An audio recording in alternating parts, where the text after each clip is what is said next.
આજે આપણે ભીંડી મસાલા બનાવીશું। આ ભીંડી મસાલા બધાને સરસ ભાવતા હોય છે, પણ જો કોઈ બીને ના ભાવતા હોય અને આ રીતથી તમે બનાવશો આ ટેકનિકથી તો એના બી ફેવરેટ થઈ જશે।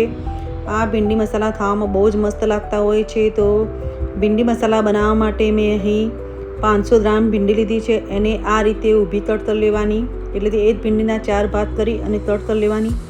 સાથે તે મીડિયમ સાઇઝની ડુંગળી લીધી છે। એ ડુંગળીને બી આ રીતે આપણે ઊભી તળતળી લઈશું અને આમાં ખૂબ સારું લસણ બી નાખીશું। તો લસણને બી આ રીતે તળતળ લઈએ, સમારી લઈએ। તમે ચાહો તો વાટી બી શકો, અમે આ રીતે ઊભું ઝીણું કાપી લીધું છે, સમારી લીધું છે। અને 2 લીલા મરચાં બી આ રીતે મેં ઝીણા તળતળ લઈશું। અને જો મરચું થોડું જાડું હોય તો આ રીતે 4 ભાગ કરીને ઝીણું કાપી લેવાનું।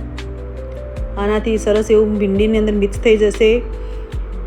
તો અહીંયા મારો મસાલો બધો તૈયાર છે વઘાર માટે। તો વઘાર માટે મેં અહીંયા કાસ્ટ આયર્નની કઢાઈ લીધી છે।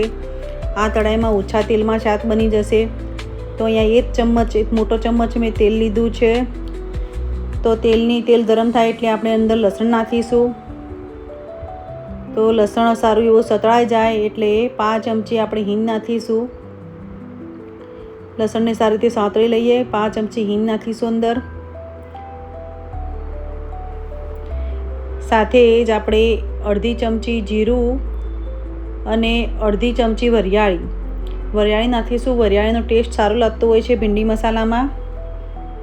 તો આ બધું સરસ એવી રીતે સાંતળી લઈએ। સાથે જ લીલા મરચાં જે સમારેલા હતા ઝીણા એ નાખી દઈએ। સારી રીતે મિક્સ કરી લઈએ। સાથે ડુંગળી નાખી દઈએ।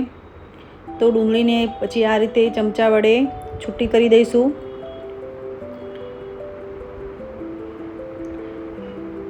આ બધું સારી રીતે સતળાઈ જાય એટલે આપણે જે ભીંડી કાપેલી હતી એ અંદર મિક્સ કરી લેવાની, એડ કરી લેવાની।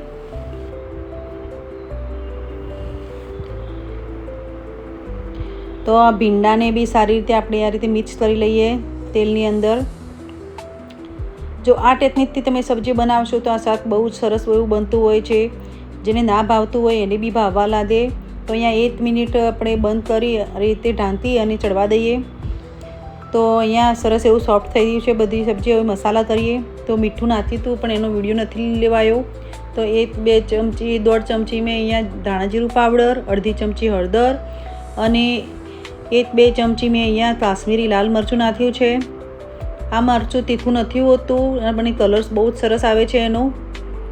જો તીખાશ પસંદ હોય વધારે તો થોડુંક વધારે નાખવાનું। તો અહીંયા સરસ સારી રીતે મસાલા મિક્સ કરી દઈએ। તો અહીંયા સારી રીતે મસાલા મિક્સ થઈ ગયા છે અને સબ્જી બી આપણી આમ થોડી ચડી ગઈ છે। તો હવે અડધા લીંબુનો રસ ઉમેરીશું અંદર અને સાથે સ્પેશિયલ મસાલો એટલે તે અંદર આપણે 1 ચમચી જેટલું આપણે ટોપરાનું છીણ નાખીશું। અને બીજો સ્પેશિયલ મસાલો આપણે એના માટે તૈયાર કરીએ તો એના માટે મેં 1 થી 2 ચમચ તલ લીધા છે અને સાથે જ 1-2 ચમચ મેં અહીંયા સિંગદાણા લીધા। એને સારી રીતે આપણે શેકી લઈશું તવીમાં શેકી અને આપણે એને ક્રશ કરીને નાખીશું। તો થલમાં બી થાય પણ મેં અહીંયા મિક્સીમાં આપણે આને ક્રશ કરી લઈશું। તો મિક્સીમાં આપણે રિવર્સ મોડમાં ચલાવવાનું જેથી એકદમ પાવડર ના થાય અને કચરા વટાય। તો અહીંયા સરસ એવો મારો સિંગદાણા અને તલના મસાલો રિવર્સ મોડમાં આપણે વાટી લઈએ। કચરા વાટી લેવાના। તો અહીંયા સરસ એવા વટાઈ ગયા છે। તો આને આપણે ભીંડી મસાલાની અંદર એડ કરી દઈએ ઉપરથી। તો આ ભીંડી મસાલાની અંદર સારી રીતે આને મિક્સ કરી લઈએ। તો અહીંયા સ્પેશિયલ મસાલો ભીંડી મસાલાનો અહીંયા સારી રીતે મિક્સ કરી લઈએ તો આ શાક બનાવવામાં બહુ જ ટેસ્ટી લાગતું હોય છે।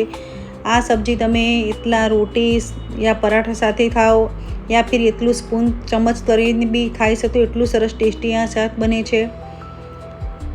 તો તમે કોઈ દિવસ આ રીતે ના બનાવ્યું હોય તો એકવાર જરૂરથી આ રીતે ટ્રાય કરવું। બહુ જ જેને ના ભાવતું હોય એને બી ભાવવા લાગે એટલું સરસ ટેસ્ટી શાક બનીને તૈયાર થાય છે। તો જ્યારે બી આપણે કાસ્ટ આયર્નની કઢાઈમાં યા લોઢાની કઢાઈમાં નોનસ્ટિકની કઢાઈમાં સબ્જી કોઈ બી બનાવીએ તો એને તરત કાઢી લેવાની। તો અહીંયા મારું શાક બનીને રેડી છે। જો આ મારી રેસીપી ગમી હોય તો આ વિડીયોને પ્લીઝ લાઇક, શેર અને સબસ્ક્રાઈબ કરવાનું। Thank you for watching.